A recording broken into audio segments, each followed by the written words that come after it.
નમસ્કાર, આપ જોઈ રહ્યા છો નેશન પ્લસ ન્યૂઝ. હું છું આપની સાથે હેતલ ભગત. વડોદરામાં ભાજપ અનુસૂચિત જાતિ મોરચા દ્વારા રાષ્ટ્રીય બંધારણ દિવસની ઉજવણીના ભાગરૂપે સંવિધાન પોથીની ગૌરવ પદયાત્રા યોજાઈ હતી. વડોદરામાં ભાજપ અનુસૂચિત જાતિ મોરચા દ્વારા રાષ્ટ્રીય બંધારણ દિવસ નિમિત્તે વિશ્વનું સૌથી લાંબુ લખાયેલું સંવિધાન એટલે ભારતના સંવિધાનની પોથી વિશ્વવિખ્યાત MS યુનિવર્સિટીની ફાઇન આર્ટ્સ ફેકલ્ટી ખાતેથી સંવિધાન પોથીની ગૌરવ પદયાત્રા નીકળી હતી. વડોદરાના કમાટી બાગમાં આવેલ સંકલ્પ ભૂમિ ખાતે ગૌરવ પદયાત્રા પૂર્ણ થઈ હતી. ઉપસ્થિત અગ્રણીઓ દ્વારા બંધારણની પોથી હાથમાં રાખી પદયાત્રા શરૂ કરી હતી. આ કાર્યક્રમમાં શહેરવાડી વિધાનસભાના ધારાસભ્ય મનીષાબેન વકીલ ઉપસ્થિત રહ્યા હતા. બોલો ભારત માતા કી જય, ભારત માતા કી જય, वंदे वंदे, जब तक सूरज चांद रहेगा 26 નવેમ્બર આપણું આ દેશ ગયા 10 વર્ષથી એટલે કે 2015થી આ દિવસને સંવિધાન દિવસ તરીકે ઉજવી રહ્યું છે.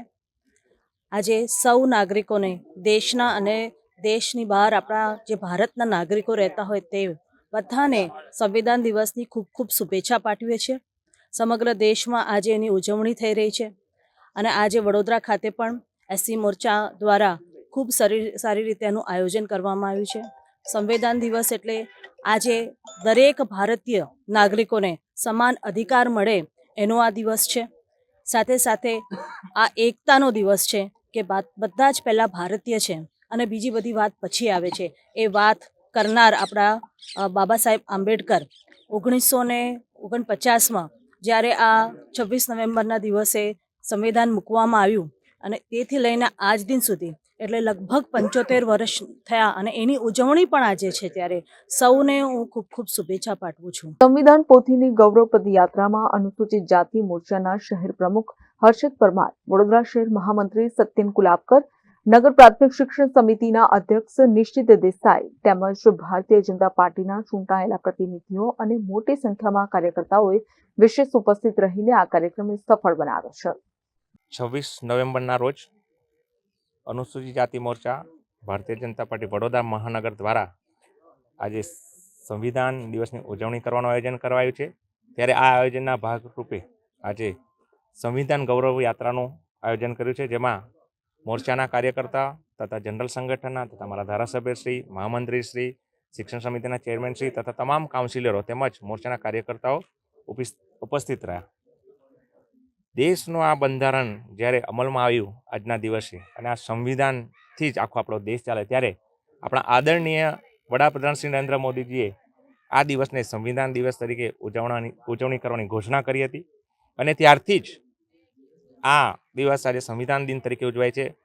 બાબા સાહેબને ખરું સન્માન જો આપ્યું હોય તો એ ભારતીય જનતા પાર્ટી આપ્યું છે, માન્ય નરેન્દ્રભાઈ મોદીજીએ આપ્યું છે. અગાઉ આને કાનૂન દિન તરીકે ઉજવાતું, પરંતુ દેશ જ્યારે સંવિધાનથી ચાલતો હોય અને આ સંવિધાનથી જ આખા કાયદાનો અમલ થતો હોય ત્યારે માન્ય મોદી સાહેબ આને સંવિધાન દિન તરીકે ઉજવવાનું જ્યારે જાહેર કર્યું છે, ત્યારથી જ આ સન્માન્ય દિનને બાબા સાહેબને ખરી શ્રદ્ધાંજલિ તેમજ બાબા સાહેબને ખરું સન્માન જો એક આપ્યું હોય તો એ માન્ય નરેન્દ્રભાઈ મોદીજી આપ્યું છે. અને અમે આ દિવસને અમે સૌ અનુસૂચિત સમાજના લોકોએ પણ ગર્વની લાગણી અનુભવીએ છીએ કે આજના દિવસને આ સંવિધાન દિન તરીકે જ્યારે ઘોષિત કર્યો છે, ત્યારે અમે પણ ખૂબ ખૂબ માન્ય વડાપ્રધાનશ્રીનો પણ આભાર માનીએ છીએ અને સાથે ભારત રત્ન બાબા સાહેબને પણ દિલથી નમન કરીએ છીએ કે અમને જે સન્માન આપ્યું છે એ બાબા સાહેબના આભારી છે.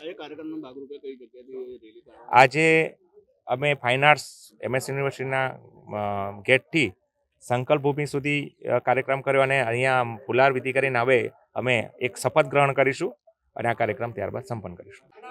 સંવિધાન દિન નિમિત્તે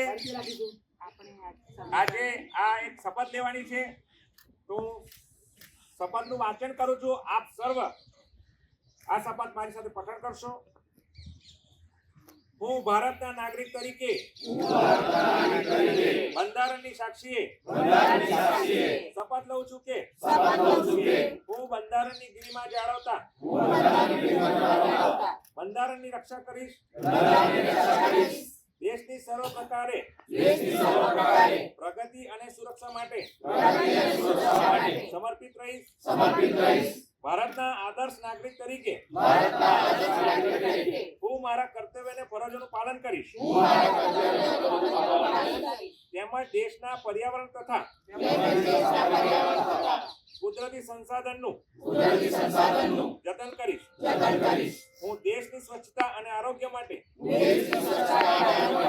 મારું યોગદાન આપીશ અને અન્યોને પણ જાગૃત કરીશ.